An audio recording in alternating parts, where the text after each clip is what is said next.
السلام علیکم ورحمۃ اللہ وبرکاتہ۔ آپ سب کو اسلامک پروٹیکشن میں خوش آمدید۔ آج کا جو ہمارا موضوع ہے وہ خاوند کو تکلیف دینے والیوں بیویوں کی سزا ہے، اور اینڈ تک لازمی سنیں اور اس کو شیئر کریں، شاید کوئی اپنے خاوند کے حقوق پورے کرے اور ان عذابوں سے بچ جائے۔ حضرت سیدنا علی کرم اللہ وجہ الکریم سے روایت ہے کہ آپ فرماتے ہیں کہ ایک دفعہ میں اور فاطمہ الزہرا رضی اللہ تعالی عنہا حضور صلی اللہ علیہ وسلم کے پاس حاضر ہوئے تو ہم نے آپ علیہ الصلوۃ والسلام کو روتا ہوا پایا۔ ہم نے عرض کی، ہے اللہ کے رسول، آپ کیوں رو رہے ہو؟ تو آپ نے فرمایا کہ میں نے معراج کی رات عورتوں کو شدید عذاب میں دیکھا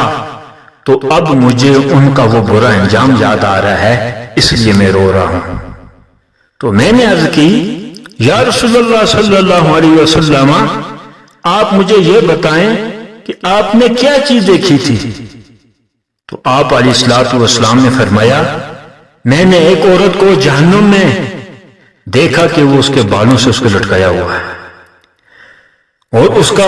دماغ جو ہے وہ ابل رہا ہے، اور پھر ایک اور عورت کو دیکھا کہ وہ اس کو زبان کے ساتھ لٹکایا ہوا ہے،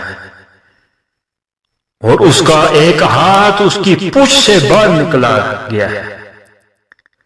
اور لوہے کو پگھلا کر اس کی حلق میں ڈالا جا رہا ہے، اور ایک اور عورت کو دیکھا جس کو اس کے پستانوں سے یعنی چھاتیوں سے لٹکایا گیا تھا،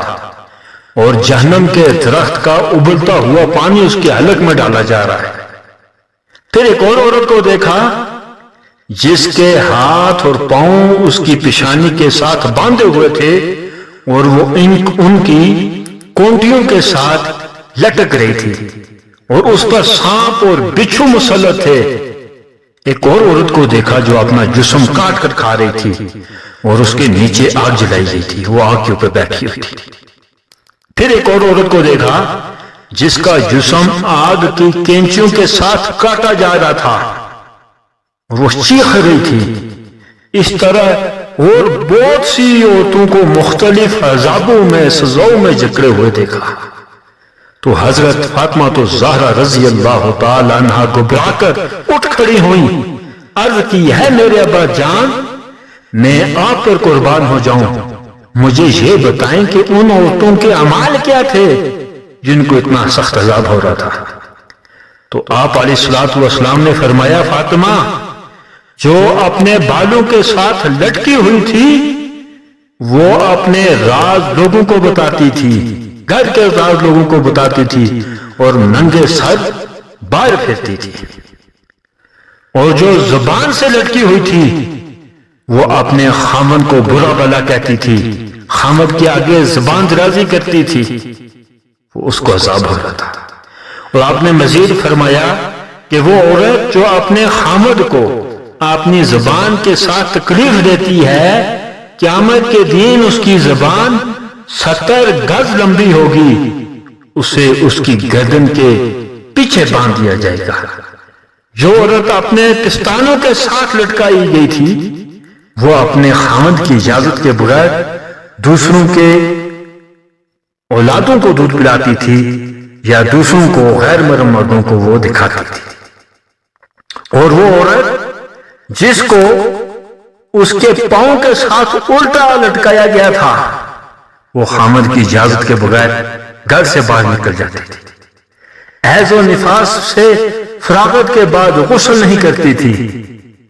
اور وہ عورت جو اپنے جسم کو کھا رہی تھی وہ غیر محرموں کے لیے ان کے سامنے بن سمر کر جاتی تھی، لوگوں کی غیبت کرتی تھی، اور وہ عورت جس کا جسم آگ کی کینچوں کے ساتھ کاٹا جا رہا تھا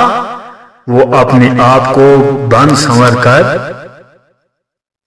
غیر محرم مردوں کے سامنے لوگوں کے سامنے جاتی تھی، تاکہ لوگ اس کی طرف مائل ہوں، تاکہ لوگ اس کی تعریف کریں، تاکہ لوگ اس کو دیکھیں۔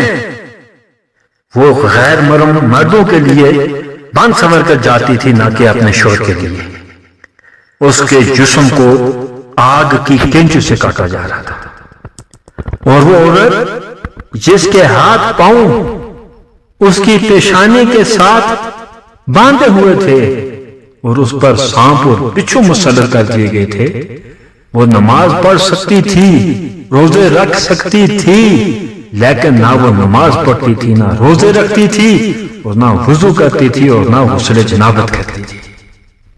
اور وہ عورت جس کا سر خنزیر کے سر کے برابر تھا اور جسم گدھے کے جسم کے مانند تھا، وہ چغل خور اور جھوٹی عورت تھی، جھوٹ بولتی تھی۔ اور وہ عورت جس کی شکل کتے کی طرح تھی، وہ لڑائی جھگڑے کرنے والی، اپنے خامن سے نفرت کرنے والی، ہر وقت گھر میں لڑائی اور جھگڑا ڈالنے والی عورت تھی جس کی شکل کتے کی طرح تھی۔ یہ تو مثالیں بیان کی گئی ہیں عوام کو سمجھانے کے لیے، لیکن جو حقیقی عذاب ہے وہ اللہ ہی جانتا ہے۔ جب قیامت کو دن لوگوں کو ملے گا پھر وہ جانیں گے۔ تو خامدوں کی نافرمانیاں اور ان کو تکلیف پہنچانے والیوں کے متعلق حضرت صدیق اکبر رضی اللہ تعالی عنہ اور حضرت عثمان ذوالنورین رضی اللہ تعالی عنہ سے بھی روایات مروی ہیں۔ حضرت صدیق اکبر رضی اللہ تعالی عنہ روایت کرتے ہیں کہ حضور صلی اللہ علیہ وسلم نے فرمایا کہ جو عورت اپنے خامد کو اپنی زبان کے ساتھ تکلیف پہنچاتی ہے اس پر اللہ تعالیٰ کی لعنت ہوتی ہے اور اس پر اللہ کا غضب ہوتا ہے۔ صرف یہاں تک نہیں بلکہ سارے فرشتے اور تمام کائنات والے اس پر لعنت کرتے ہیں۔ حضرت عثمان رضی اللہ تعالیٰ عنہ فرماتے ہیں میں نے حضور صلی اللہ علیہ وسلم سے سنا کہ وہ عورت جو اپنے خامد سے یہ کہتی ہے کہ میں نے تجھ سے کبھی کوئی اچھائی نہیں دیکھی، تو نے کبھی مجھے یہ چیز لا کر نہیں دی، تو نے مجھے کبھی خوش رکھا ہی نہیں، یہ ناشکری کرتی ہے تو اللہ تعالیٰ اس کے 70 سال کے اعمال جو ہے ضائع کر دیتا ہے۔ اگر وہ دین کے روزے رکھتی ہو، رات کو عبادت کرتی ہو، اب یہ اس عورت کا حال ہے جو دین کو روزے رکھے پوری رات عبادت کرے، اگر وہ صرف ایک چھوٹا سا کلمہ اپنے خامد کی ناشکری کا ادا کرے تو اس کی ساری 70 سال کی عبادت ضائع ہو جاتی ہے۔ اب جس کی عبادت ہی نہ ہوئی تو اس کا پھر کیا عذاب ہوگا۔ اسی طرح حضرت طلحہ بن عبداللہ رضی اللہ تعالیٰ عنہ روایت کرتے ہیں، آپ فرماتے ہیں کہ میں نے رسول اللہ صلی اللہ علیہ وسلم کو یہ فرماتے ہوئے سنا کہ جو عورت اپنے خامد کے سامنے اپنے چہرے پر ناراضگی ظاہر کرتی ہے، یعنی آگے پیچھے تو خوش رہتی ہے، جب شور آتا ہے سامنے تو عام لفظوں میں کہتے ہیں منہ بنا لیتی ہے، ٹھیک ہے، اور جب شور کے سامنے وہ منہ بناتی ہے اور اس کو دیکھ کر جو شور ہے اس کا جو خامد ہے وہ غم زدہ ہو جاتا ہے، تو اس وقت اللہ تعالیٰ کی اس پر لعنت ہوتی ہے اور اللہ کا اس پر غضب ہوتا ہے، اور یہ اس وقت تک رہتا ہے جب تک وہ اپنے خامد کو خوش نہ کر دے یا اس کے سامنے آ کر ہنسے نہ، اگر اس کو خوش کر دیتی ہے اس وقت اس پر لعنت برسنا بند ہو جاتی ہے۔ حضرت ابو ہریرہ رضی اللہ تعالی عنہ روایت کرتے ہیں کہ جس کو امام بخاری نے، امام مسلم نے، ان دونوں نے روایت کیا ہے کہ حضور آقا علیہ الصلوۃ والسلام نے فرمایا کہ جب کوئی آدمی اپنی عورت کو ہم بستری کے لیے بلائے، اس کو دعوت دے اور وہ انکار کر دے اور خامد اس پر ناراضگی کی حالت میں رات گزار دے تو اس پر سورج طلوع ہونے تک فرشتے لعنت کرتے ہیں، اللہ لعنت کرتا ہے، ساری کائنات والے اس پہ لعنت کرتے رہتے ہیں۔